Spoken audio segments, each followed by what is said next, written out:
Right breaking చూస్తున్నాం. గౌహతి వేదికగా జరిగిన మూడో టీ20లో భారత్ గ్రాండ్ విక్టరీ సాధించింది.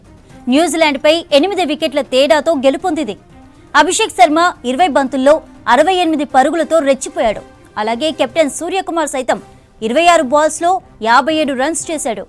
దీంతో 154 పరుగుల లక్ష్యాన్ని 10 ఓవర్లలోనే సునాయాసంగా ఛేదించింది టీమిండియా.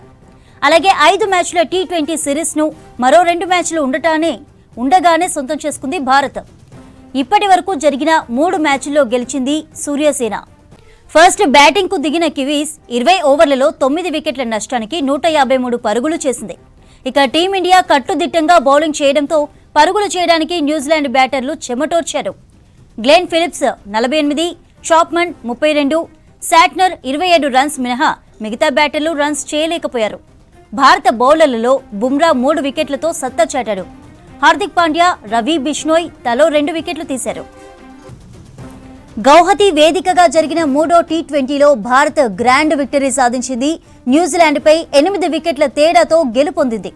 అభిషేక్ శర్మ 20 బంతుల్లో 68 పరుగులతో రెచ్చిపోయాడు. అలాగే కెప్టెన్ సూర్యకుమార్ సైతం 26 బాల్స్లో 57 రన్స్ చేశాడు. దీంతో 154 పరుగుల లక్ష్యాన్ని 10 ఓవర్లలోనే సునాయాసంగా ఛేదించింది టీమిండియా. అలాగే 5 మ్యాచ్ల టీ20 సిరీస్ను మరో 2 మ్యాచ్లు ఉండగానే సొంతం చేసుకుంది భారత్. ఇక ఇప్పటి వరకు జరిగిన 3 మ్యాచ్ల్లో గెలిచింది సూర్యసేన. ఫస్ట్ బ్యాటింగ్కు దిగిన కివీస్ 20 ఓవర్లలో 9 వికెట్ల నష్టానికి 153 పరుగులు చేసింది. టీమిండియా కట్టుదిట్టంగా బౌలింగ్ చేయడంతో పరుగులు చేయడానికి న్యూజిలాండ్ బ్యాటర్లు చెమటోర్చారు.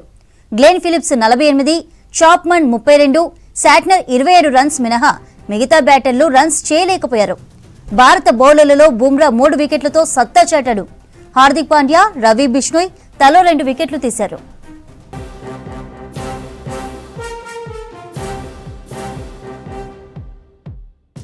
నాంపల్లి ఫైర్ యాక్సిడెంట్లో దాదాపు 22 గంటల పాటు శ్రమించి 5 మృతదేహాలను వెలికితీశారు ఫైర్ సిబ్బంది.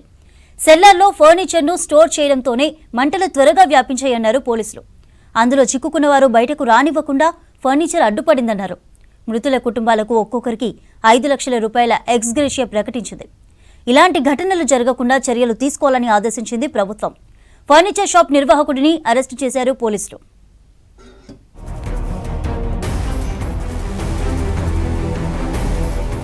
హైదరాబాద్ నాంపల్లిలో నిన్న జరిగిన అగ్ని ప్రమాదం తీవ్ర విషాదం నింపింది. బజాజ్ ఫర్నిచర్స్ షాపులో అగ్ని ప్రమాద ఘటనలో మొత్తం 5 సజీవ దహనమయ్యారు. 22 గంటలకు పైగా రెస్క్యూ ఆపరేషన్ చేశారు. సెల్లార్ కింద గుంత తవ్వి మృతదేహాలను వెలికితీశారు సిబ్బంది. 4 ఫ్లోర్ల బిల్డింగ్ లో 2 సెల్లార్ల కింద చిక్కుకుని 5 చనిపోయారు. సెల్లార్లో చిక్కుకున్న బేబీ, ప్రణీత్, అఖిల్ తో పాటు వారిని కాపాడటానికి వెళ్లిన ఇంతియాజ్, డ్రైవర్ హబీబ్ మంటల్లో కాలి సజీవ దహనమయ్యారు. ఈ ప్రమాదంలో మృతదేహాలు గుర్తుపట్టలేనంతగా కాలిపోయాయి. పోస్టుమార్టం కోసం మృతదేహాలను ఉస్మానియా మార్చురీకి తరలించారు పోలీసులు.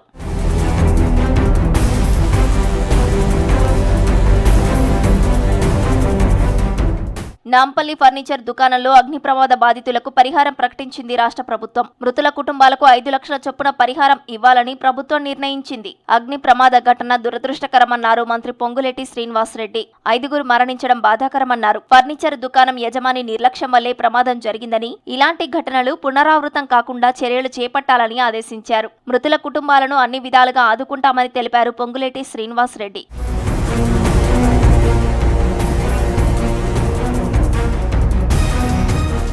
అగ్ని ప్రమాదంపై హైదరాబాద్ ఇన్ఛార్జి మంత్రి పొన్నం ప్రభాకర్ దిగ్భ్రాంతి వ్యక్తం చేశారు. ప్రమాదంలో మరణించిన వారి కుటుంబాలకు సానుభూతి తెలిపారు. భవిష్యత్తులో ఇలాంటి ఘటనలు జరగకుండా జీహెచ్ఎంసీ, పోలీస్, రెవెన్యూ, హైడ్రా అధికారులు చర్యలు తీసుకోవాలని ఆదేశించారు. ఫైర్ సేఫ్టీ నిబంధనలు పాటించని భవనాలు ఉంటే ప్రజలు ఫిర్యాదు చేయాలని కోరారు పొన్నం ప్రభాకర్. సిటీలో ఫైర్ సేఫ్టీ నిబంధనలు పాటించని బిల్డింగ్ యజమానులపై, షాప్ ఓనర్స్ పై కఠిన చర్యలు తీసుకుంటామని హెచ్చరించారు ఫైర్ డీజీ విక్రమ్ సింగ్ మాన్. సెల్లార్లో ఫర్నిచర్ మెటీరియల్, కెమికల్స్ ను నిల్వ ఉంచినట్టు గుర్తించారు. వీటితో మంటల తీవ్రత అధికమైందన్నారు. మెట్లపై కూడా మెటీరియల్ స్టోర్ చేయడంతో అందులో చిక్కుకున్న వారు బయటకు రాలేక ప్రాణాలు కోల్పోయారన్నారు fire DG Vikram Singh Mann. 1:41 PM నిన్న మధ్యాహ్నం మనకు కాల్ రాగానే విదిన్ 2 minutes మా ఇక్కడ సిబ్బంది అండ్ వెహికల్స్ ఇక్కడ చేరుకున్నారు. బేసికలీ దాంట్లో ప్రాబ్లం ఇక్కడ 2 బేస్మెంట్స్ ఉన్నాయండి. ఆ 2 బేస్మెంట్లో పూర్తి స్థాయిలో అక్కడ సామాన్ పెట్టుకున్నారు. దాంట్లో రెడీమేడ్ ఐటమ్స్ ఉన్నాయి, ఫర్నిచర్ తయారు ఉంది, కెమికల్స్ ఉంది, ఈ రెగ్జిన్ మెటీరియల్ ఉంది, ఎదెసివ్ ఉంది, మ్యాట్రెసెస్ ఉన్నాయి, ప్లాస్టిక్ కుర్చీలు ఉన్నాయి. ఆ 2 బేస్మెంట్లో పూర్తిగా ప్యాక్ చేసి వాళ్ళు పెట్టేశారు. దాని వలన ఇక్కడ 2 ఎంట్రన్స్, ఒకటి ర్యాంప్, ఒక స్టేర్ కేస్ నుంచి కింద దిగటానికి మా వాళ్ళకు కొద్దిగా టైం పడింది. కానీ we are able to do it in the night and early morning అండి. ఒక లేడీ ఉంది, 2 జెంట్స్ ఉన్నారు, 2 పిల్లలు ఉన్నారు. దేర్ వర్ సమ్ పీపుల్, వాళ్ళకు ఇమీడియట్గా ఫోన్ వస్తే వాళ్ళు రెస్క్యూ కోసం ఒకరు మనిషి దీంట్లో దిగిపోయారు. చాలా మందిని వాళ్ళు రెస్క్యూ చేసి బయట వచ్చారు. కానీ అన్ఫార్చునేట్లీ ఇంకా నెక్స్ట్ బ్యాచ్ బయట తీసుకురావటం అప్పటికే చాలా లేట్ అయిపోయింది. అప్పటికే ర్యాంప్ క్లోజ్ అయిపోయింది. హైదరాబాద్ నాంపల్లి అగ్ని ప్రమాదం ఘటనలో ఫర్నిచర్ దుకాణం సతీష్ బజాజ్ ను అరెస్ట్ చేశారు అబిడ్స్ పోలీసులు. ఫైర్ యాక్సిడెంట్ లో చనిపోయిన పిల్లల తండ్రి యాదయ్య ఫిర్యాదుతో BNS 110 సెక్షన్ కింద కేసు నమోదు చేశారు. నిబంధనలకు విరుద్ధంగా సెల్లార్లో సతీష్ బజా ఫర్నిచర్ వ్యాపారం చేశాడని తెలిపారు పోలీసులు. షార్ట్ సర్క్యూట్ తో ప్రమాదం జరిగిందని ప్రాథమికంగా గుర్తించామన్నారు అబిడ్స్ ఏసీపీ ప్రవీణ్ కుమార్. 2 రోజుల క్రితమే బిల్డింగ్ లిఫ్ట్ రిపేర్ చేశారని చెప్పారు. అందులో వైరింగ్ సమస్యతో ప్రమాదం జరిగి ఉండొచ్చన్నారు. సెల్లార్లో ఫర్నిచర్ ఎక్కువగా నిల్వ ఉంచడంతో మంటలు త్వరగా వ్యాపించాయని చెప్పారు. సెల్లార్లో ఉన్న వాళ్ళు ఊపిరి ఆడక మరణించారన్నారు ఏసీపీ ప్రవీణ్ కుమార్. అబిడ్స్ నాంపల్లి రోడ్డు మధ్యలో జరిగినటువంటి ఫైర్ యాక్సిడెంట్ సతీష్ బచ్చా అని ఫర్నిచర్ షాప్ లో, ఆ ఫర్నిచర్ షాప్ లో కింద సెల్లార్లో ఉన్నటువంటి ఫర్నిచర్ తగలబడడం జరిగింది. నిన్న మధ్యాహ్నం నుంచి పోలీస్ యంత్రాంగం మరియు fire department, NDRF plus electricity వాళ్ళు టైమ్లీ వాళ్ళు స్పందించి అంత ఎలక్ట్రిసిటీ ఆఫ్ చేయడం జరిగింది. ఈ మంటలు 2-3 అవర్స్లోనే బాగా ఫ్లేమ్స్ వచ్చి మొత్తం ఎంటైర్ బిల్డింగ్ అంతా స్మోక్తో నిండి ఉన్నది. సో అన్ని టీమ్స్ కలిపి పోవడానికి కొద్దిగా కష్టతరంగా ఉండే, అయినా కానీ ప్రయత్నంలో ఏమైందంటే ఈరోజు మార్నింగ్ లోపలికి వెళ్ళి చూడగా 5 మంది ఉండడం జరిగింది. దాంట్లో 2 వాచ్మెన్ పిల్లలు, ఒకరేమో వాళ్ళ హౌస్ కీపింగ్ ఉమెన్ ఉన్నారు, 2 వాళ్ళ ట్రాన్స్పోర్ట్ చేసే ఆటో డ్రైవర్స్ ఉన్నారు. ఇది సతీష్ బచ్చా అని వాళ్ళ ఫర్నిచర్ షాపు. దీనికి ఆల్ డిపార్ట్మెంట్స్ కోఆర్డినేట్ చేస్తూ చాలా కష్టతరంగా ఈ ఆపరేషన్ చేయడం జరిగింది. ఫర్దర్ ఇన్వెస్టిగేషన్లో ఇంకేమైనా ఉంటే దాన్ని బట్టి నేరస్తులను అరెస్ట్ చేయడము ఇదంతా జరుగుతుంది. సెల్లార్లను పార్కింగ్ కోసమే ఉపయోగించాలని, స్టోర్ కోసం వినియోగిస్తే కఠిన చర్యలు తీసుకుంటామని హెచ్చరించారు పోలీసులు.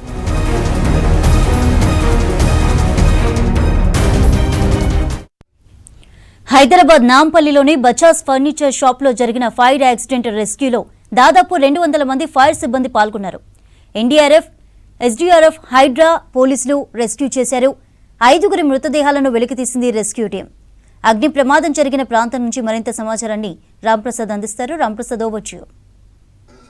బజాజ్ ఫర్నిచర్లో నిన్న జరిగినటువంటి అగ్ని ప్రమాదం, మనం ప్రస్తుతం అదే స్థలంలో అయితే ఉన్నాం. ఒకసారి గమనించవచ్చు, నిన్న మధ్యాహ్నం వేళలో 1 గంట ప్రాంతంలో అయితే ఇటు గ్రౌండ్ ఫ్లోర్కు అనుబంధంగా ఉన్నటువంటి సెల్లార్లోకి వెళ్ళేటువంటి ప్రాంతం వద్ద అయితే మనం చూడవచ్చు. ఇక్కడ అన్నీ కూడా ఇటు ఫర్నిచర్కి సంబంధించినటువంటి అన్ని రకాల వస్తువులను స్టాక్ గోడౌన్ అయితే మనం చూడవచ్చు. ఇవన్నీ కూడా ఇక్కడ ఉంచిన క్రమంలో అయితే ఇటు లోపలికి వెళ్ళేందుకు వీలు లేకుండా మొత్తం అడ్డుగా పెట్టేసి సెల్లార్లోకి వెళ్ళేందుకు వీలు లేకుండా మొత్తం ఫర్నిచర్కి సంబంధించినటువంటి వస్తువులన్నీ కూడా ఇక్కడ ఏర్పాటు చేయడం జరిగింది. మనం ప్రస్తుతం చూస్తున్నటువంటి ఈ ప్రాంతం సెల్లార్ లోపలికి వెళ్ళేందుకు, అంటే ఇటు పైన 4 ఫ్లోర్లు ఉన్నప్పటికీ కూడా కింద 2 ఫ్లోర్ల వరకు కూడా సెల్లార్ అనేది ఉంది. ప్రస్తుతం సెల్లార్లోకి వెళ్ళేందుకు కూడా వీలు లేకపోవడంతో అయితే నిన్నటి నుంచి మంటలను అదుపు చేసేందుకు ఇటు ఫైర్ సిబ్బంది తీవ్రంగా శ్రమించాల్సినటువంటి పరిస్థితి ఏర్పడింది. ఈ క్రమంలోనే సుమారు 30 గంటలకు పైగా కూడా ఫైర్ సంబంధించినటువంటి అధికారులు శ్రమించి అయితే మంటలను కొంత అదుపు చేసేటువంటి ప్రయత్నం చేశారు. మనం ఒకసారి గమనించవచ్చు, ఇటు సెల్లార్ లోపలికి వెళ్ళడానికి, సెల్లార్ లోపల నుంచి బయటికి రావడానికి కూడా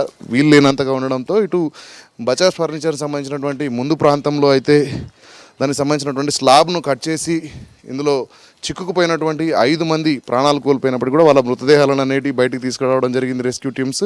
సో సుమారు మనం ఈ రెస్క్యూ కూడా 30 గంటల పాటు సాగిన క్రమంలో అయితే ఇందులో చూడొచ్చు, మొత్తం ఈ యొక్క గోడౌన్ మొత్తం కూడా ఫర్నిచర్తో నిండిపోయింది. అంటే ఫర్నిచర్కి ఉపయోగించేటువంటి స్పాంజెస్ కానీ దానికి సంబంధించినటువంటి సీట్స్ ఇవన్నీ కూడా ఇందులో ఏర్పాటు చేయడంతో అయితే ఒకసారిగా వచ్చినటువంటి మంటలతో క్రమక్రమంగా ఈ యొక్క మంటల తీవ్రత పెరుగుకుంటూ వెళ్ళింది. ఈ క్రమంలోనే ఇందులో ఉన్నటువంటి స్టాక్ గోడౌన్లో ఉన్నటువంటి వస్తువులన్నీ కూడా కాలినటువంటి పరిస్థితి. సో దానికి ఉన్నటువంటి స్పాంజెస్ మొత్తం కాలిపోవడంతో అయితే ప్రస్తుతం మనం చూస్తున్నటువంటి ఆ స్టీల్ ర్యాక్స్ మొత్తం కూడా మిగిలిపోయినటువంటి సిచ్యువేషన్ మనం చూడవచ్చు. యాక్చువల్గా ఈ యొక్క బజాజ్ ఫర్నిచర్ సంబంధించినటువంటి సెల్లార్ను పార్కింగ్ కోసం ఉపయోగించాల్సి ఉండగా కానీ యజమానులు మాత్రం ఇందులో దీనికి సంబంధించినటువంటి స్టాక్ గోడౌన్గా అయితే దీన్ని వాడుతున్నారు.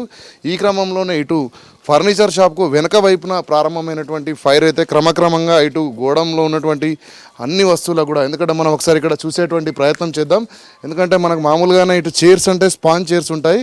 సో ఈ స్పాంజెస్ అనేటి క్రమంగా అంటుకున్న క్రమంలో దీనికి సంబంధించినటువంటి మంటల్లో సాధారణంగా పొగ ఎక్కువగా వస్తుంటుంది. పొగ వచ్చిన అనంతరం మంటల దాటికి అయితే అక్కడ ఉన్నటువంటి అన్నీ కూడా కాలి బూడిదైనటువంటి పరిస్థితి. మనం ఒకసారి స్పాంజెస్ని గమనించవచ్చు. మంటలలో కాలిపోయిన అనంతరం అయితే అవి కేవలం ఆ స్టీల్కి సంబంధించినటువంటి చైర్స్కి సంబంధించినటువంటి ప్యానల్స్ మాత్రమే మిగిలిపోయినటువంటి దృశ్యాలను మనం చూడవచ్చు. క్రమక్రమంగా తొలుత చిన్న పొగగా స్టార్ట్ అయినటువంటి ఒక ఫైర్ అగ్ని ప్రమాదం అయితే క్రమక్రమంగా మంటలు వ్యాపించి అనంతరం చుట్టూ కూడా మనం చూడవచ్చు. చుట్టూ ఉన్నటువంటి ప్రాంతం నుంచి కూడా ఎక్కడ కూడా రెస్క్యూ చేసేటువంటి పరిస్థితి లేకపోవడంతో ఫైర్కి సంబంధించినటువంటి అధికారులు కూడా లోపలికి వచ్చి కొంత అక్కడ చిక్కుకుపోయినటువంటి ఇటు వాచ్మెన్ కుటుంబానికి సంబంధించినటువంటి ముగ్గురుతో పాటు సంబంధిత మరొక 2 యువకులను కూడా రక్షించే ప్రయత్నం ఇటు ఫైర్తో పాటు సంబంధిత శాఖల అధికారులు రెస్క్యూ చేసినప్పటికీ కూడా ఫలితం లేకుండా పోయింది.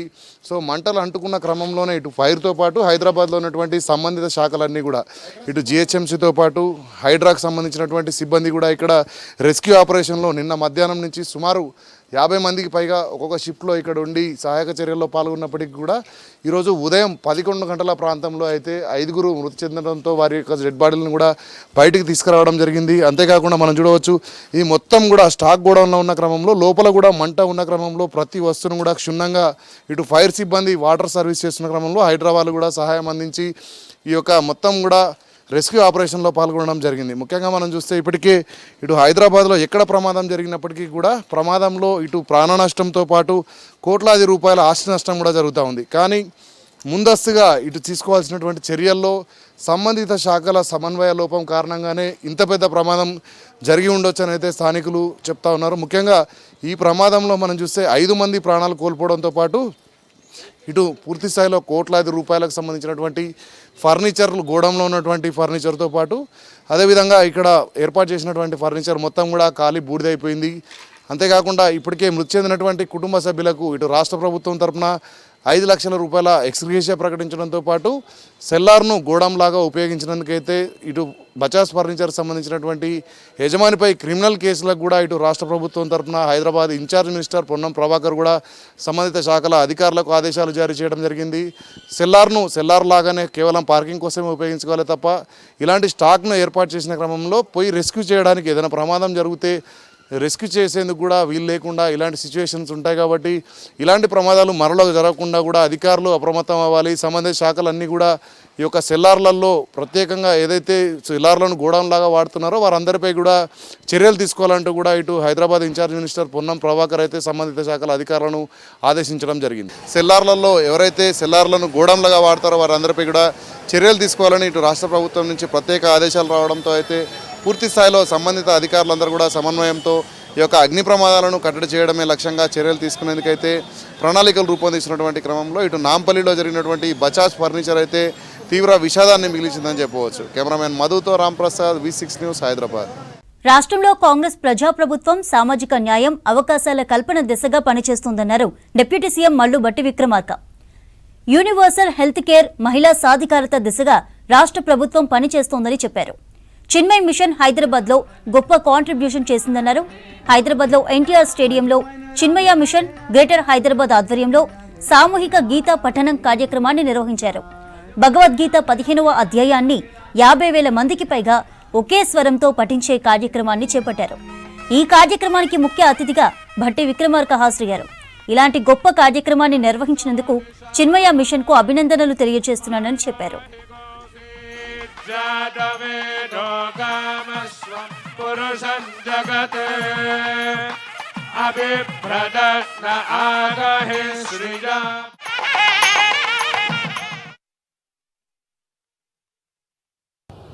Chinmaya Mission completes 75 years of dedicated service to spiritual awakening, education, and social transformation. 75 years is not merely a measure of time, it is a measure of relevance. It reflects the strength of an institution that has remained rooted in timeless values while continuously responding to the changing needs of society. That is a true mark of a living tradition. Dear friends, when we reflect on the life of Puja Gurudev Swami Chinmayananda, one quality stands out very clearly. He did not view spirituality as withdrawal from the world. He saw it as a preparation for responsible participation in the world. He taught us that inner clarity must express itself through our outer service. That wisdom is deeply relevant in our times. Today, we live in an age of remarkable material progress. Technology is advancing, infrastructure is expanding, economies are growing, and yet we also see rising stress, fragmentation, inequality, and loss of social trust. This reminds us of an important truth. Development without values is incomplete. Growth without compassion is unstable. Progress without inclusion is fragile.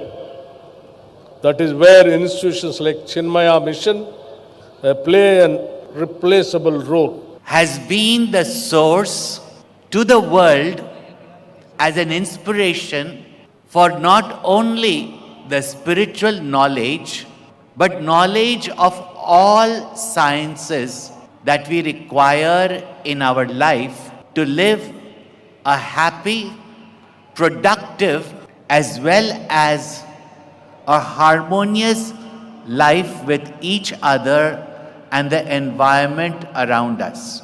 The very word Amrita, one meaning of Amrita is nectar. That is sweet, that is nourishing, that is life-giving.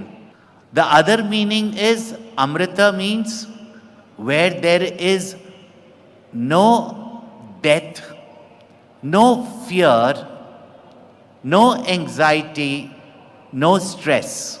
Puja Gurudev Swami Chinmayananda, from the lofty heights of the Himalayas, like Mother Ganga, carried this rich cultural heritage, knowledge, and brought it not only to every Bharatiya, but to the people round the world.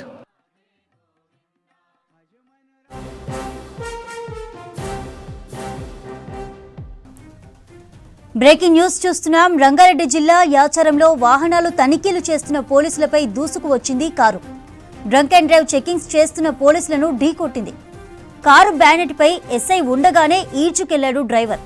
Car నెమ్మదించడంతో SI కిందకి దూకి ప్రాణాలు కాపాడుకున్నాడు. దీంతో ఎస్ఐకి స్వల్ప గాయాలు కావడంతో స్థానిక హాస్పిటల్లో చికిత్స పొందుతున్నాడు. అయితే ఆ కారును ఇబ్రహీంపట్నంలో పట్టుకున్నారు పోలీసులు. కేసు నమోదు చేసి దర్యాప్తు చేస్తున్నారు. రంగారెడ్డి జిల్లా యాచారంలో వాహనాలు తనిఖీలు చేస్తున్న పోలీసులపైకి దూసుకు వచ్చింది ఓ car. Drunk and drive checkings చేస్తున్న పోలీసులను ఢీకొట్టింది. కారు బ్యానెట్పై ఎస్ఐ ఉండగానే ఈడ్చుకెళ్లాడు డ్రైవర్. కారు నెమ్మదించడంతో ఎస్ఐ కిందకి దూకి ప్రాణాలు కాపాడుకున్నాడు. దీంతో ఎస్ఐకి స్వల్ప గాయాలు కావడంతో స్థానిక హాస్పిటల్లో చికిత్స పొందుతున్నాడు. అయితే ఆ కారును ఇబ్రహీంపట్నంలో పట్టుకున్నారు పోలీసులు. కేసు నమోదు చేసి దర్యాప్తు చేస్తున్నారు.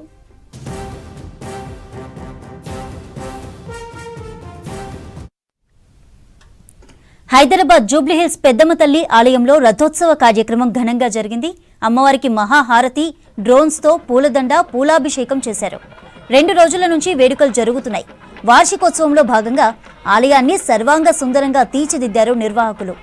జూబ్లీహిల్స్ పెద్దమ్మ తల్లి ఆలయంలో వేడుకలపై మరింత సమాచారాన్ని కల్పన అందిస్తారు. కల్పన, ఓవర్ టు యు. తల్లి ఆలయం అంతా కూడా భక్తజన సంద్రోహంతో నిండిపోయింది. ఒక్కసారి ఆలయ ప్రాంగణం అంతా కూడా చూసుకోవచ్చు. వేల మంది భక్తులంతా వచ్చి అమ్మవారికి సంబంధించి దర్శనం చేసుకుంటా ఉన్నారు.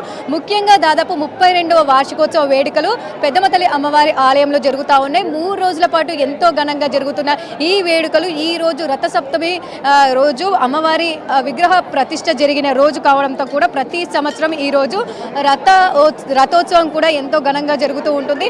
అదేవిధంగా ఇప్పటికే మనకు బయట రథోత్సవ కార్యక్రమం జరుగుతూ ఉంది.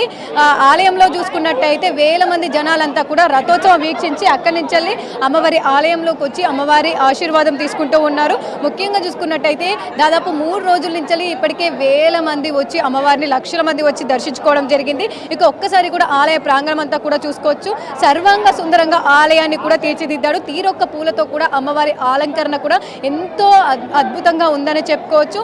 దాదాపు మనకు బయట కూడా రథోత్సవ కార్యక్రమం జరిగింది. అదేవిధంగా రథోత్సవ కార్యక్రమంతో పాటు 30 నిమిషాల పాటు బాణసంచా కార్యక్రమం కూడా ఎంతో అద్భుతంగా కూడా అందరినీ అలరించే విధంగా కళ్ళను ఆకట్టుకునే విధంగా కూడా జరగడం జరిగింది. ఇక ప్రస్తుతం అయితే మనకు రథోత్సవ కార్యక్రమం బయట జరుగుతూ ఉంటే లోపల అమ్మవారికి సంబంధించి ఆశీర్వాదం తీసుకోవడానికి అయితే వేల మంది అయితే వస్తూ ఉన్నారు. మొత్తం మనకు పెద్దమ్మ తల్లి ఆలయ ప్రాంగణం అంతా కూడా భక్తజన సంద్రోహంతో నిండిపోయిందనే చెప్పుకోవచ్చు. మరి మనతో పాటు కొంతమంది భక్తులు ఉన్నారు, వారితో కూడా మాట్లాడదాం. ఎక్కడి నుంచి వచ్చారు, ఏ విధంగా ఉందా చెప్పండి. మా పేరు విజయలక్ష్మి అమ్మ. ఎక్కడి నుంచి వచ్చారు? విశాఖపట్నం నుంచి వచ్చాం.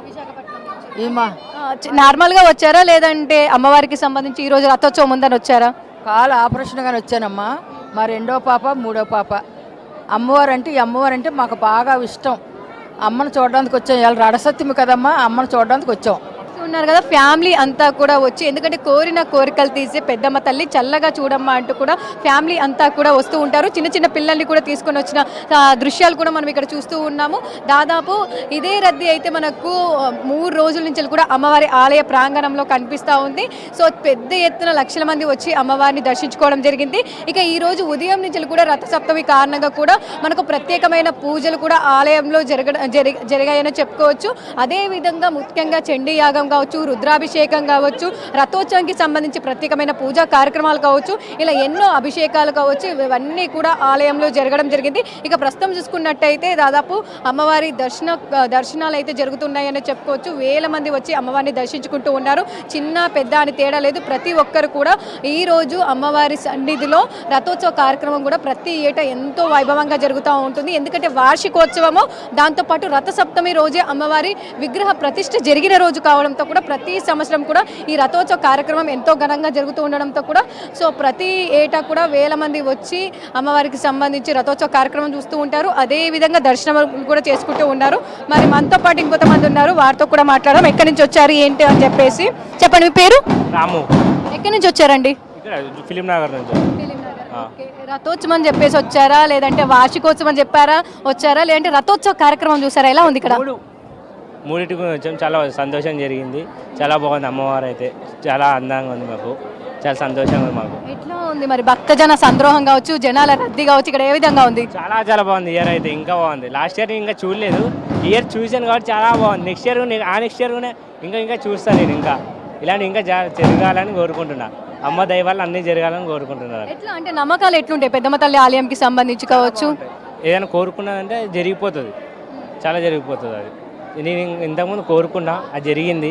ఇప్పుడు ఇంకోటి కోరుకుంటున్నా, అది జరిగిపోతుంది కూడా. అమ్మ చెప్పేసింది నాకు, జరుగుతుంది కంపల్సరీ. అది ఓకే, థ్యాంక్ యూ. అదే విధంగా కూడా మనకు రద్దీ అనేది కొనసాగుతూ ఉంది. చిన్న పెద్ద అని తేడా లేదు. ఫ్యామిలీ అంతా కూడా వస్తున్నారు, ఫ్రెండ్స్తో వస్తున్నారు, వివిధ ప్రాంతాల నుంచి వస్తూ ఉన్నారు. నగర నలుమూలతో పాటు దాదాపు మనకు తెలంగాణ వ్యాప్తంగా కూడా రథసప్తమి కారణంగా కూడా రథ ఉత్సవం కూడా అమ్మవారి ఆలయంలో ఎంతో అద్భుతంగా జరుగుతుందని చెప్పేసి వస్తూ ఉంటారు. అదే విధంగా కూడా మనకి ఇక్కడ రద్దీ అయితే కనిపిస్తూ ఉంది. మరి మనతో పాటు ఇంకొంతమంది భక్తులు ఉన్నారు, వారితో కూడా మాట్లాడదాము. ఎక్కడి నుంచి వచ్చారు ఏంటి అని చెప్పేసి, ఏ విధంగా ఉంది ఇక్కడ రథోత్సవ కార్యక్రమం అనేది కూడా తెలుసుకుందాం. పెద్దమ్మ తల్లి అమ్మవారి ఆలయంలో రథోత్సవ కార్యక్రమం ఘనంగా మొదలైంది. ప్రస్తుతం నేను పెద్దమ్మ తల్లి ఆలయ ప్రాంగణంలో ఉన్నాను. ఒక్కసారి కూడా ఆలయ ప్రాంగణం అంతా కూడా చూసుకోవచ్చు. భక్తజన సంద్రోహంతో కూడా దద్దరిల్లిపోతుందనే చెప్పుకోవచ్చు. వేల సంఖ్యలో భక్తజనులంతా కూడా పెద్దమ్మ తల్లి ఆలయంకి క్యూ కట్టారు. దాదాపు 3 రోజుల నుంచి కూడా అమ్మవారి వార్షికోత్సవం ఘనంగా జరుగుతూ ఉంది. అదేవిధంగా ఈ రోజు 3వ రోజు అమ్మవారికి సంబంధించి కూడా విగ్రహ ప్రతిష్ఠ జరిగిన రోజు. ప్రతి సంవత్సరం కూడా రథసప్తమి రోజు అమ్మవారి విగ్రహ ప్రతిష్ఠ జరగడంతో ఆధ్వర్యంలో కూడా ఈ రోజు రథోత్సవ కార్యక్రమం జరుగుతూ ఉంటుంది. అదేవిధంగా ఈ సంవత్సరం కూడా ఘనంగా ఏర్పాట్లు చేయడం జరిగింది. ఒక్కసారి కూడా మనం ఆలయం అంతా కూడా చూసుకోవచ్చు. సర్వంగా సుందరంగా కూడా ఆలయాన్ని తీర్చిదిద్దారు. దాదాపు లైటింగ్స్ తో కూడా దగదగ ఆలయం అంతా కూడా మెరిసిపోతా ఉంది. ఎక్కడ చూసినా కూడా అమ్మవారికి సంబంధించి కూడా జై బోలో పద్దమ్మ తల్లికి జై అంటూ కూడా మారిమోగిపోతున్న సిచ్యువేషన్స్ మనం ఇక్కడ చూస్తూ ఉన్నాము. ముఖ్యంగా చూసుకున్నట్టయితే ఈ రథోత్సవంకి సంబంధించి కూడా ప్రతి ఏటా కూడా వేల మంది భక్తజనం వస్తూ ఉంటుంది. అదేవిధంగా ఈ సంవత్సరంకి సంబంధించి కూడా వేల మంది వివిధ ప్రాంతాల నుంచి రావడంతో కూడా అనేక మందికి సంబంధించి కూడా ఇక్కడ ఏర్పాట్లు చేయడం జరిగింది. భారీ పోలీస్ బందోబస్తు నడమ ఎలాంటి అవాంఛనీయ సంఘటనలు జరగకుండా కూడా రథోత్సవ కార్యక్రమం జరుగుతూ ఉంది. రథోత్సవంకి సంబంధించి కూడా మేము రథం లాగుతామంటూ కూడా ప్రతి ఒక్కరు కూడా రథాన్ని లాగుతూ కూడా ఎంతో మంది కూడా ఇక్కడ మనం లక్షల మంది వేల మంది కూడా చూస్తూ ఉన్నాము. ఆలయం అంతా కూడా దాదాపు మనకు భక్తజన సంద్రోహంతో నిండిపోవడంతో కూడా వేల సంఖ్యలో చూస్తూ ఉన్నాము. జనాలంతా కూడా ఒకతాటిపైకి వచ్చి అమ్మవారి ఆలయంకి సంబంధించి రథం లాగడానికి కూడా అమ్మవారి రథంకి సంబంధించి తాడు పట్టుకొని లాగుతున్న సన్నివేశాలు కూడా ఇక్కడ కనిపిస్తూ ఉన్నాయి. అమ్మవారి ప్రాంగణం అంతా కూడా ఈ రథోత్సవ కార్యక్రమం ఉండబోతా ఉంది. ఇప్పటికే అమ్మవారి ఆలయంకి సంబంధించి దాదాపు 30 నిమిషాల పాటు కూడా బాణసంచ కార్యక్రమం ఎంతో ఘనంగా జరిగింది. బాణసంచ కార్యక్రమం ఆకాశంలో రంగురంగులుగా కూడా మొత్తం ఇక్కడ ఆలయ ప్రాంగణం అంతా కూడా దద్దరిల్లిన సిచ్యువేషన్ కూడా మనం ఇక్కడ చూసాము. ప్రత్యేకంగా సాంస్కృతిక కార్యక్రమాలు, డప్పులు, డోలుతో పాటు అనేక సాంస్కృతిక కార్యక్రమాలతో కూడా పెద్దమ్మ తల్లి ఆలయం అంతా కూడా మారి మోగిపోతూ ఉందనే చెప్పుకోవచ్చు. చిన్న పెద్ద అని తేడా లేకుండా ప్రతి ఒక్కరు కూడా రథాన్ని లాగేందుకైతే ముందుకు వస్తూ ఉన్నారు. అందుకు సంబంధించి కూడా ఇక్కడ అనేక ఏర్పాట్లు చేయడం జరిగింది. ఇక పోలీసులు కూడా ఇటు ఒక లైన్ మొత్తం కూడా అమ్మాయిలు ఉండే విధంగా, మరొక లైన్ మొత్తం కూడా పురుషులు ఉండే విధంగా కూడా ఇక్కడ ఏర్పాటు చేయడం జరిగింది. ఇక రథంకి సంబంధించి కూడా పూర్ణాభిషేకం, అదేవిధంగా డ్రోన్తో అమ్మవారికి సంబంధించి పూలాభిషేకం, డ్రోన్తో అమ్మవారికి సంబంధించి కూడా పూలమాల వేయడం జరిగింది. అదేవిధంగా కూడా ఇటు ఎవరైతే బాణసంచకి సంబంధించి నిపుణుల పర్యవేక్షణలో దాదాపు 30 నిమిషాల పాటు అనేక రకాల బాణసంచ కార్యక్రమాలు కూడా దాదాపు ఎంతో మందిని ఆకట్టుకున్నాయని చెప్పుకోవచ్చు. ఇక ప్రస్తుతం చూసుకున్నట్టయితే మనకు రథోత్సవ కార్యక్రమం మొదలైంది. రథోత్సవ కార్యక్రమం కూడా అంతే ఘనంగా జరుగుతూ ఉంది. దాదాపు 3 రోజుల పాటు కూడా అమ్మవారి ఆలయంకి వేల మంది వచ్చి, లక్షల మంది వచ్చి అమ్మవారిని దర్శించుకున్నారు. అదేవిధంగా ప్రస్తుతం చూసుకున్నట్టయితే ఈ రోజు మహాచండీ యాగం, రుద్రాభిషేకం, అదేవిధంగా రథోత్సవంకి సంబంధించి కూడా అభిషేక కార్యక్రమాలు కూడా ఎన్నో జరిగాయి. అదేవిధంగా కూడా చాలా మంది వచ్చి అమ్మవారికి సంబంధించి కూడా రథోత్సవ కార్యక్రమంకి సంబంధించి కూడా ఇక్కడ పాల్గొంటూ ఉన్నారు. ఇక ఓవరాల్ గా చూసుకున్నట్టయితే రథోత్సవ కార్యక్రమం ఆ పెద్దమ్మ తల్లి అమ్మవారి ఆలయంలో కూడా అంగరంగ వైభవంగా జరుగుతుందనే చెప్పుకోవచ్చు. కెమెరా పర్సన్ సైదులతో కల్పన, V6 న్యూస్, హైదరాబాద్.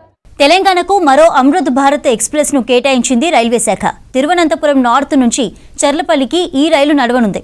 తెలుగు రాష్ట్రాల మీదుగా వెళ్లడంతో ఇక్కడి ప్రయాణికులకు ఉపయోగపడుతుందని తెలిపారు రైల్వే అధికారులు. ప్రతి మంగళవారం చర్లపల్లి జంక్షన్ నుంచి తిరువనంతపురం మధ్య సూపర్ ఫాస్ట్ రైల్ ఆపరేట్ చేయనున్నారు. ఈ నెల 23న తిరువనంతపురంలో ప్రధాని మోదీ సూపర్ ఫాస్ట్ రైలును ప్రారంభించారు. అమృత్ భారత్ రైలుకు సంబంధించిన మరింత సమాచారాన్ని చర్లపల్లి జంక్షన్ నుంచి హరిత అందిస్తారు. హరిత, ఓవర్ టు యు. రైల్వే సరికొత్తగా వందే భారత్ ట్రైన్స్ తోటి చరిత్ర సృష్టించింది. ఇటు సెమీ హై స్పీడ్లో ఇప్పటికే వందే భారత్ ట్రైన్లకు మంచి ఆదరణ ఉంది. ఇదే నేపథ్యంలో ఇటు అమృత్ భారత్ ట్రైన్స్ కూడా అందుబాటులోకి తెచ్చింది. ఇప్పటికే తెలంగాణకు నుంచి ఒక అమృత్ భారత్, మొదటి అమృత్ భారత్ బీహార్కు నడుస్తోంది. ఇప్పుడు కొత్తగా ఇటు మనకు చర్లపల్లి నుంచి తిరువనంతపురం, కేరళకి ఈ కొత్త ట్రైన్ అయితే ఆపరేట్ చేస్తున్నారు. దీన్ని ప్రధానమంత్రి నరేంద్ర మోడీ చేతుల మీదుగా కేరళలో ప్రారంభించారు. అక్కడి నుంచి మనకు చర్లపల్లి వరకు కూడా ఈ ట్రైన్ ఆపరేట్ చేయడం జరిగింది. అయితే ప్రస్తుతము చర్లపల్లి నుంచి ఇటు తిరువనంతపురం నార్త్కి ప్రతి మంగళవారం ఒక ట్రైన్ నడపబోతున్నారు. ప్రస్తుతం మనం చూస్తున్న ట్రైన్ ఇది ఇనాగ్రల్ ట్రైన్. అయితే ఈ మంగళవారం నుంచి ఈ కొత్త ట్రైన్ అయితే అందుబాటులోకి రాబోతోంది. ముఖ్యంగా తెలుగు రాష్ట్రాల మీదుగా ఇటు తమిళనాడు, కేరళకి ఈ ట్రైన్ అయితే ఆపరేట్ చేయబోతున్నారు. ప్రతి మంగళవారం నుంచి వీక్లీ ట్రైన్గా ఇది తిరువనంతపురం, చర్లపల్లి మధ్య నడుస్తుంది అమృత్ భారత్ ఎక్స్ప్రెస్. అయితే ఈ ట్రైన్ నెంబరు 17041 మనకు చర్లపల్లి నుంచి ప్రతి మంగళవారం ప్రారంభమైతే ప్రతి బుధవారం సాయంత్రం మనకు 170 42 అనే ట్రైను ప్రతి బుధవారం సాయంత్రం 5:30కి మనకు కేరళలోని తిరువనంతపురం నార్త్ నుంచి ఈ ట్రైన్ అయితే ఆపరేట్ చేస్తున్నారు. దాదాపు 8 sleeper, 11 general, 2 second class, 2 divyang కోసం ఈ కోచ్లను అయితే ఏర్పాటు చేశారు. మొత్తం 30 గంటల పాటు ఈ ట్రైన్ ప్రయాణం అయితే కొనసాగుతుంది. ముఖ్యంగా ఇప్పుడు వస్తున్న అమృత్ భారత్ ట్రైన్లలో స్పెషల్గా LHB కోచ్లను వినియోగించి వీటిని మోడర్న్ హంగులతో కొత్త రైళ్లను అయితే తీసుకురావడం జరిగింది. అయితే వందే భారత్ 8 గంటల ప్రయాణమే ఉంటుంది కాబట్టి కంప్లీట్గా LHB కోచ్ కావడంతో స్పీడ్ విధంగా కావచ్చు, దాంతోపాటు ఫైర్ రెసిస్టెంట్కి సంబంధించిన సేఫ్టీ మెజర్స్ ఉన్నాయి. దాంతోపాటు స్పీడ్కి సంబంధించి దాదాపు 130 km/h స్పీడ్తో ఈ ట్రైన్ అయితే వెళ్తుంది.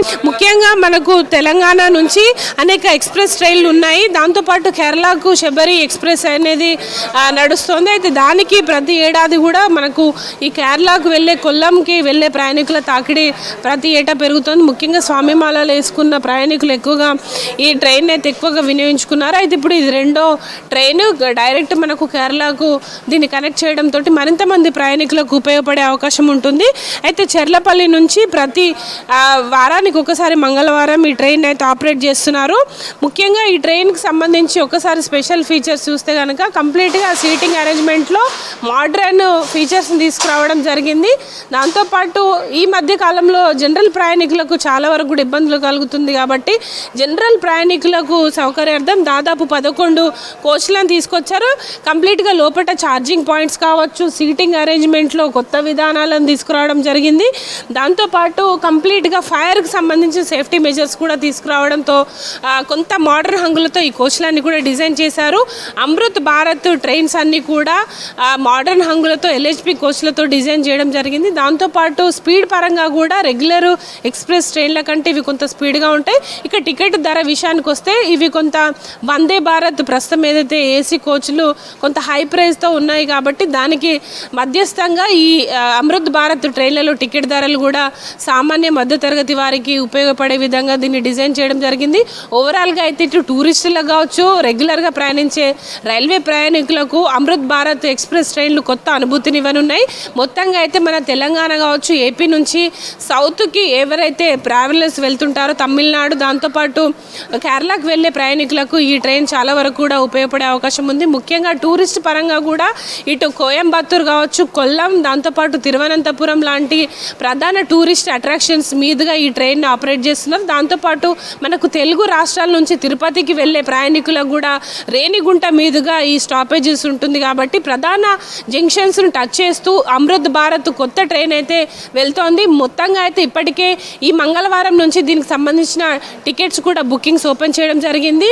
అయితే ప్రతి మంగళవారం కేరళకు వెళ్ళే ప్రయాణికులకు ఈ కొత్త అమృత్ భారత్ ట్రైన్ అయితే ఉపయోగపడబోతుంది. ఇది ప్రజెంట్ చెర్లపల్లి నుంచి తిరువనంతపురం ప్రయాణిస్తున్న ఈ ట్రైన్కి సంబంధించి పూర్తి డీటెయిల్స్. కెమెరా పర్సన్ శ్రీనివాస్తో హరిత, V6 న్యూస్, చెర్లపల్లి నుంచి. నగరంలో సేకరిస్తున్న చెత్తను జవహర్ నగర్ డంపింగ్ యార్డుకు తరలించే క్రమంలో తీవ్రమైన సమస్యలు తలెత్తుతున్నాయి.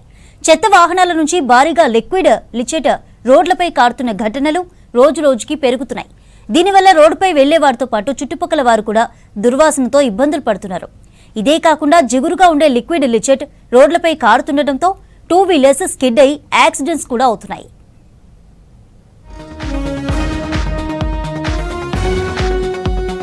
గ్రేటర్ హైదరాబాద్ పరిధిలో ప్రతిరోజు 8,000 మెట్రిక్ టన్నులకు పైగా చెత్త ఉత్పత్తవుతోంది. ఈ చెత్తను ఇళ్ల నుంచి, జీవీపీ పాయింట్ల నుంచి సెకండరీ స్టేషన్లకు తరలిస్తున్నారు. అక్కడి నుంచి ప్రతిరోజు రాత్రి 10 గంటల తర్వాత భారీ ట్రక్కులు, లారీల్లో జవహర్ నగర్ డంపింగ్ యార్డుకు తరలిస్తారు.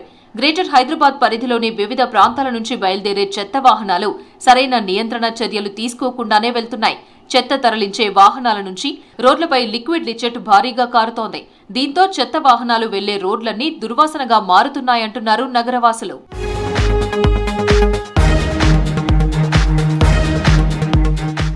చెత్తపై సరైన కవరింగ్ లేకుండా లిక్విడ్ లిచెట్ను నియంత్రించే చర్యలు తీసుకోకుండానే వాహనాలు వెళ్తుండటంతో రోడ్లపై నల్లటి ద్రవం కారి రోడ్లు జారుడుగా మారుతున్నాయి.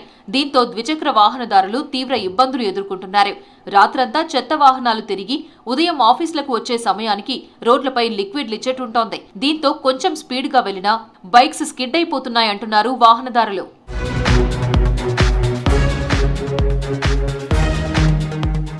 రోడ్లపై లిచిడ్ పేరుకుపోవడంతో రోడ్ల పరిసర ప్రాంతాల్లో తీవ్ర దుర్వాసన వ్యాపిస్తోందని తెలిపారు స్థానికులు. వర్షం పడినప్పుడు ఈ ద్రవం మరింత విస్తరించి కాలనీల్లోకి చేరి ఆరోగ్య సమస్యలకు దారితీసే ప్రమాదం ఉందని హెచ్చరిస్తున్నారు నిపుణులు. దీంతో దోమలు, ఈగలు పెరిగే అవకాశం ఉందంటున్నారు. ముఖ్యంగా తార్నాక, లాలాపేట్, మౌలాలి, ఈసీఐఎల్ ప్రాంతాల రోడ్లలో ఈ సమస్య ఎక్కువగా ఉందన్నారు ప్రజలు.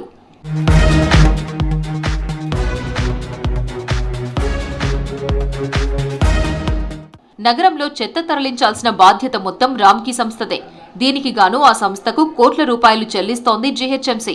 కానీ రామ్కీ సంస్థ మాత్రం ఒప్పందంలో ఉన్న విధంగా చెత్తను తరలించడం లేదని విమర్శలు వస్తున్నాయి. నిబంధనలు పాటించకపోవడంతో ట్రక్కుల నుంచి రోడ్లపై చెత్త పడడంతో పాటు లిక్విడ్ పడుతోందంటున్నారు సిటీ ప్రజలు.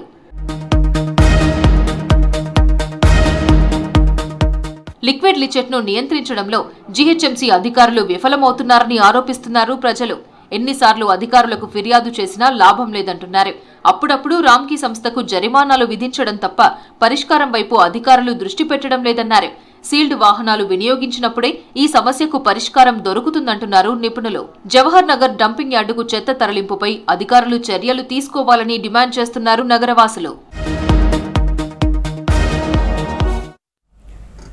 సాగు భూముల రిజిస్ట్రేషన్లు, మ్యూటేషన్ లాగిన్లపై ప్రభుత్వం ఫోకస్ చేసింది. ధరణి, భూభారతిలో జరిగిన లావాదేవీలపై సర్కార్ నిఘా పెట్టింది.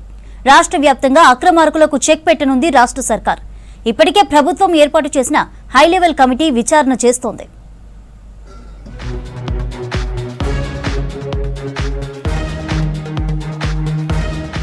రాష్ట్రంలో సాగు భూముల రిజిస్ట్రేషన్లు, మ్యూటేషన్లు పెద్ద ఎత్తున జరిగిన సిటిజన్ లాగిన్లపై విచారణ చేపట్టారు అధికారులు. జనగామ కేంద్రంగా వెలుగు చూసిన రిజిస్ట్రేషన్ల ఛార్జీల దారి మళ్లింపు సంచలనం సృష్టించింది. జనగామ, యాదాద్రి భువనగిరి జిల్లాలో అక్రమాలకు పాల్పడిన ముఠా సభ్యులను అరెస్టు చేశారు పోలీసులు.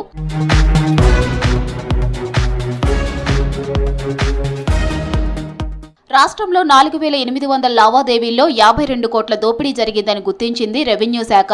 రంగారెడ్డి, మేడ్చల్, మల్కాజిగిరి జిల్లాలోనూ పెద్ద ఎత్తున సొమ్ము దారి మళ్లిందన్నారు.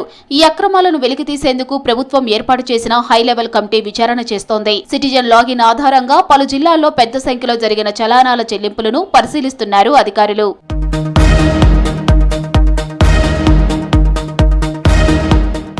ఉమ్మడి నల్గొండ, వరంగల్, రంగారెడ్డి జిల్లాలోని మీ సేవ ఆన్లైన్ కేంద్రాల నిర్వాహకులకు ఒక్కో డాక్యుమెంటుకు 5% కమిషన్ ఇస్తామంటూ కొందరు బేరసారాలు ఆడినట్లు గుర్తించారు అధికారులు. మిగిలిన జిల్లాల్లోనూ ఈ కమిషన్ల దందా జరిగిందా అనే కోణంలో దర్యాప్తు చేస్తున్నారు.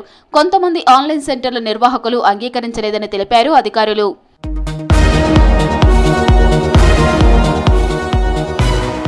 భూభారతి పోర్టల్లో గిఫ్ట్ డీడ్లు, మార్టిగేజీలకు సంబంధించిన ఐచ్ఛికాలు ఆన్లైన్ సెంటర్ల నిర్వాహకులకు కాసులు పండిస్తున్నట్లు తెలుస్తోంది. భూములకు రిజిస్ట్రేషన్ చేయాలంటే మార్కెట్ విలువలో 7.5% ఛార్జీ చెల్లించాల్సి ఉంటుంది. కానీ గిఫ్ట్ డీడ్ రిజిస్ట్రేషన్కు 3.5% ఛార్జీ మాత్రమే ఉంటుంది. అయితే సాధారణ రిజిస్ట్రేషన్ చేయించవలసిన సందర్భాల్లోనూ గిఫ్ట్ డీడ్ చేశారని అనుమానిస్తున్నారు అధికారులు. మీ సేవ ఆన్లైన్ సెంటర్లలో తనిఖీలు చేస్తున్నారు అధికారులు. ఈ అక్రమ లావాదేవీలపై ప్రజల వద్ద సమాచారం ఉంటే అందించాలని కోరుతున్నారు రెవెన్యూ శాఖ అధికారులు. 2026కు గాను కేంద్ర ప్రభుత్వం పద్మ అవార్డులను ప్రకటించింది. వివిధ రంగాల్లో విశేష సేవలు అందించిన వారికి ప్రతిష్టాత్మక పద్మశ్రీ అవార్డులకు ఎంపిక చేసింది. నిజామాబాద్కు చెందిన రామారెడ్డి మామిడిని పద్మశ్రీ అవార్డుకు ఎంపిక చేశారు. పాడి, పశు సంవర్ధక విభాగాల్లో చేసిన సేవలకు గుర్తింపుగా పద్మశ్రీ అవార్డు వరించింది. రామారెడ్డిని పద్మశ్రీ అవార్డుకు ఎంపిక చేసినందుకు ఆయన కుటుంబ సభ్యులు హర్షం వ్యక్తం చేస్తున్నారు. అనారోగ్య సమస్యలతో గతేడాది అక్టోబర్ 27వ తేదీన చనిపోయారు మామిడి రామారెడ్డి. 3 months బ్యాక్ చనిపోయారు. ఆయన స్కూలింగ్ అంతా చాదర్గఢ్ స్కూల్లో చదివారు. తర్వాత నిజాం కాలేజీలో BA చేశారు. తర్వాత ఉస్మానియా యూనివర్సిటీలో జర్నలిజం చేశారు. ప్రిన్స్టన్ యూనివర్సిటీలో అడ్మినిస్ట్రేషన్. ఉన్న ఏం ఇప్పుడు బీద వాళ్ళని పైకి తీసుకురావాలని, దాంతో దూరమైన వరంగల్ని ఎన్నుకున్నారు. ఎక్కడ ఎక్కువ బీద ప్రాంతం ఉందో అది చూసి అక్కడ ఎన్నుకున్నారు. చాలా న్యాయబద్ధమైన మార్గంలో నడిచేవారు. పాడి, పశు సంబంధిత విభాగాల్లో ఆయన చేసిన సేవలకు ప్రభుత్వం గుర్తించి పద్మశ్రీ ఇచ్చినందుకు ధన్యవాదాలు. ఆయన చేసిన పొదుపు సంఘాలలో 2 లక్షల మంది మహిళలు, 1,00,000 మంది పురుషులు, 755 పొదుపు సంఘాలు, ముల్కనూర్ మహిళా డైరీ. మళ్ళీ దీనిలో 24,000 మంది పనిచేస్తారు. వాళ్ళ సంవత్సర ఆదాయం వచ్చి 200 కోట్లు.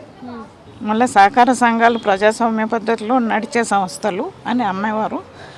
స్వచ్ఛంద సేవా సంస్థలు, ఈ 3 సంస్థలు సక్రమంగా నడిస్తే దేశం బాగుపడుతుందని అనేవారు. నమ్మకం. ఈ పద్మశ్రీ గుర్తింపు ద్వారా ఆయన పనిని గుర్తించి స్పందించి ముందుకు తీసుకెళ్తారని ఆశిస్తున్నాం. స్వయం సహాయం, పరస్పర సహకారం, దీని మీదనే పూర్తి జీవితం గడిపారు. మళ్ళా సంఘం లక్ష్మీబాయి ట్రస్ట్ ద్వారా 5,000 మంది గర్ల్స్ చదువుకుంటున్నారు. ఆయన చేసే పని మీదనే నమ్మకం. ఆయన ఎప్పుడూ ఆశించలేదు, ఇది కావాలి అది కావాలని ఆశించలేదు. ఆయన 2 సంవత్సరాల క్రితం గోల్డెన్ జూబ్లీ అయింది వరంగల్. అప్పుడు చాలా సంతోషంగా బెడ్ మీదనే ఉన్నారు, కానీ వెళ్ళారు కారులో. వెళ్ళి అక్కడ వాళ్ళని అందరినీ చూసి, ఇట్లాగే నేను ఉన్నప్పుడు ఎట్లా నడిపిస్తున్నారో అట్లాగే నడిపించండి, మీరు ఇంకా ముందుకే దిగుతారు. మీ పిల్లలు వాళ్ళు చెప్పింది ఏంటంటే, మేము రూపాయలు లేనప్పుడు ఈ సార్తో మమేకమైనాము, సార్ మమ్మల్ని నమ్మండి, మేము చెప్పినట్టు చేయండి అంటే వాళ్ళు ఈరోజు అన్ని కోట్లలో ఉన్నారు. వాళ్ళే చెప్తారు, ఇప్పుడు మాకు రూపాయలు లేనప్పుడు సార్ మాకు ఇది నేర్పించారు, మేము ఇప్పుడు బట్టలు వేసుకుంటున్నాము, నగలు వేసుకుంటున్నాము, పిల్లల పెళ్ళిళ్ళు చేసాము, పిల్లలను చదివిస్తున్నాము, సారు మాకు దేవుడే అని అనేవారు. గణతంత్ర దినోత్సవం అనగానే దేశభక్తితో పాటు సామాన్యులకు గుర్తొచ్చేది ఆన్లైన్ సేల్స్, భారీ డిస్కౌంట్లు. అయితే ప్రజల ఆసక్తిని పెట్టుబడిగా మార్చుకుంటున్నారు సైబర్ నేరగాళ్లు. ప్రస్తుతం సోషల్ మీడియాలో రిపబ్లిక్ డే స్పెషల్ ఆఫర్ల పేరిట నకిలీ లింకులు విరుచుకుపడుతున్నాయి. ముఖ్యంగా వాట్సాప్, ఫేస్బుక్ వేదికగా ఈ మోసాలు జరుగుతున్నాయి. ప్రజలు అప్రమత్తంగా ఉండాలని సూచిస్తున్నారు ఎక్స్పర్ట్స్.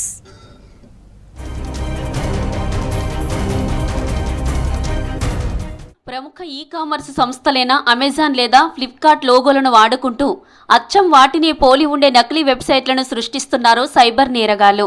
మెయిన్ వెబ్సైట్ స్పెల్లింగ్లో చిన్న మార్పు చేసి రిపబ్లిక్ డే ఆఫర్స్ అని నమ్మిస్తున్నారు. అతి తక్కువ ధరకే ఐఫోన్లు, టీవీలు వస్తాయని ఫోన్లకు లింక్స్ను పంపిస్తున్నారు. వినియోగదారులు ఆ లింక్ను క్లిక్ చేయగానే బ్యాంకు ఖాతాలోని డబ్బులను దొంగలిస్తున్నారు సైబర్ నేరగాళ్లు.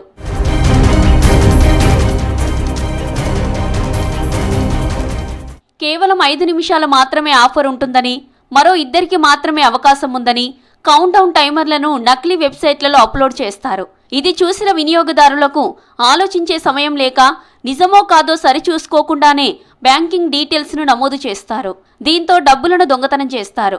అయితే ప్రజలు అప్రమత్తంగా ఉండాలని, ఇలాంటి ఫేక్ ఆఫర్లను నమ్మవద్దని సూచిస్తున్నారు సైబర్ ఎక్స్పర్ట్స్. సైబర్ క్రిమినల్స్ అకేషన్లను బాగా వాడుకుంటారు. ముఖ్యంగా ఇప్పుడు రిపబ్లిక్ డే వస్తుంది, చాలా కంపెనీలు ఆఫర్స్ ఇస్తుంటాయి. మామూలుగా రకరకాల కంపెనీస్, అవి ఎలక్ట్రానిక్ గూడ్స్ కావచ్చు, లేకపోతే వెబ్సైట్ నుంచి సేల్స్ కావచ్చు, ఏదైనా కావచ్చు. సో ఈ స్పూఫ్ సైట్స్ ఏవైతే ఉన్నాయో సేమ్ ఆఫర్స్ను రిప్లికేట్ చేస్తాయి అన్నట్టు. ఫర్ ఎగ్జాంపుల్ మీకు చూస్తే అమెజాన్ నుంచి ఇచ్చినట్లు ఉంటుంది, ఫ్లిప్కార్ట్ ఇచ్చినట్టు ఉంటుంది, కానీ అవి కాదన్నట్టు. యాక్చువల్లీ హెవీ డిస్కౌంట్స్ మాదిరి. మీరు ఏమనుకుంటారు, అమెజాన్ సైట్ నుంచి వచ్చింది కదా, లేకపోతే ఫ్లిప్కార్ట్ సైట్ నుంచి వచ్చింది కదా, లేకపోతే రెస్పెక్టివ్ బజాజ్ సైట్ నుంచి వచ్చింది కదా అని మీరు క్లిక్ చేస్తారన్నట్టు. యాక్చువల్గా ఈ ఆఫర్స్ మీద ఎవరైనా కానీ ఆశపడి క్లిక్ చేస్తే అంతే సంగతులు. మీకు ఏదైనా డౌట్ ఉంటే షోరూమ్ ఉందనుకోండి, పోయి కనుక్కోండి ఏమన్నా ఆఫర్స్ ఇస్తున్నారు లేదనేది. ముఖ్యంగా ఏపీకే ఫైల్స్ అన్నీ కూడా వస్తాయి అన్నట్టు. ఏదో ఇండిపెండెన్స్ డే ఆఫర్ .apk అని వస్తుంది అన్నట్టు, లేకపోతే ఇంకొక లింక్ వస్తుంది. మీ ఫోన్ హ్యాక్ కావడము, లేకపోతే ఒకవేళ మీరు పే చేసినా కానీ అదంతా ఫేక్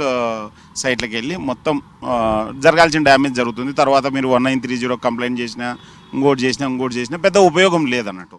రిపబ్లిక్ డే సందర్భంగా కేంద్రం విద్యార్థులకు ఉచిత ల్యాప్టాప్లు ఇస్తోందని, మహిళలకు నగదు బదిలీ చేస్తుందనే తప్పుడు సందేశాలను ప్రచారం చేశారు సైబర్ నేరగాళ్లు. ఈ లింక్లను 10 మందికి ఫార్వర్డ్ చేస్తేనే ఆఫర్ వర్తిస్తుందని కండిషన్ పెట్టారు. దీంతో చాలా మంది తమ స్నేహితులు, బంధువులకు లింక్లను పంపించారు. ఇలాంటి లింక్స్ క్లిక్ చేస్తే మన ఫోన్లలోకి ప్రమాదకర సాఫ్ట్వేర్లు ఇన్స్టాల్ అవుతాయని హెచ్చరిస్తున్నారు నిపుణులు. ఇంటర్నెట్ అనేది సముద్రం లాంటిది. మీకు ఎన్ని నీళ్లు కావాల్సింటే అన్ని నీళ్ళే తీసుకోండి, సముద్రం అంతా తీసుకోలేరు. లేకపోతే ఇట్లా చాలా జరుగుతాయి. గతంలో ఇండిపెండెన్స్ డే ఆఫర్ అని చెప్పి 251కు మొబైల్ అని చెప్పి వచ్చింది అన్నట్టు.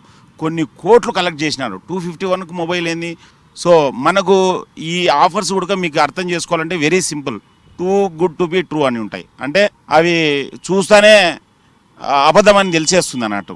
ఏదైనా కానీ ఎవరైనా కానీ లాస్లో బిజినెస్ చేయరండి, వెరీ సింపుల్. సో మీరు ఏదన్నా వాళ్ళు లాస్లో మీరేమన్నా బామర్దులా లేకపోతే అన్నలా తమ్ముళ్ళ బాబాయిలా కాదు కదా. సో వాళ్ళు ఏమి ఫ్రీగా ఏమి ఇవ్వరు. మీరు అఫిషియల్గా రెగ్యులర్గా పోయే సైట్లు అయితే కొద్దిగా నమ్మచ్చు. మీరు ఏదో ఊరికే ఏదో ఫేస్బుక్లో వచ్చింది లేకపోతే వాట్సాప్లో వచ్చింది ఈ లింక్ అన్నారంటే 99 కాదు కదా 100% ఫేక్ కిందకే తీసుకోండి అంతే.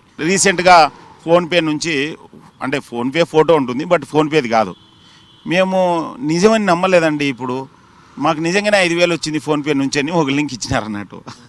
చాలామంది ఇరుక్కుపోయినారు. దయచేసి మీకు ఏం కావాలో అదే చూసుకోండి. నెట్టు 1930కు ఫోన్ చేయండి. ఒకవేళ పోలీస్ వాళ్ళు బ్లాక్ చేయగలిగితే వచ్చే అవకాశం ఉంటుంది, బ్లాక్ చేయగలిగితే. బట్ పోయినంత ఈజీ కాదన్నట్టు. సో బెస్ట్ ఏంటంటే అవాయిడ్ చేయడం ఉత్తమం అన్నట్టు. రిపబ్లిక్ డే వేడుకల్లో భాగంగా మీకు లక్కీ డ్రా తగిలిందని, ఆ గిఫ్ట్ క్లెయిమ్ చేసుకోవడానికి చిన్న మొత్తాన్ని సర్వీస్ ట్యాక్స్ రూపంలో చెల్లించాలని కోరుతారని తెలిపారు ఎక్స్పర్ట్స్. అది నమ్మి డబ్బు పంపితే మోసపోతారని సూచించారు. కొన్ని సందర్భాల్లో మన ఫోన్లోకి రిమోట్ యాక్సెస్ యాప్స్ కూడా ఇన్స్టాల్ చేస్తారని, జాగ్రత్తగా ఉండాలని సూచిస్తున్నారు సైబర్ ఎక్స్పర్ట్స్. వెబ్సైట్లు అధికారికమైనవా కావా అని నిర్ధారించుకోవాలని సూచిస్తున్నారు సైబర్ నిపుణులు. బ్రౌజర్లో ఆ సంస్థ పేరు టైప్ చేసి వెతకాలని, వాట్సాప్లో వచ్చి లింకులపై ఆధారపడకూడవద్దంటున్నారు. మోసానికి గురైతే వెంటనే 1930 హెల్ప్ లైన్ నంబర్కు కాల్ చేసి ఫిర్యాదు చేయాలని సూచిస్తున్నారు పోలీసులు.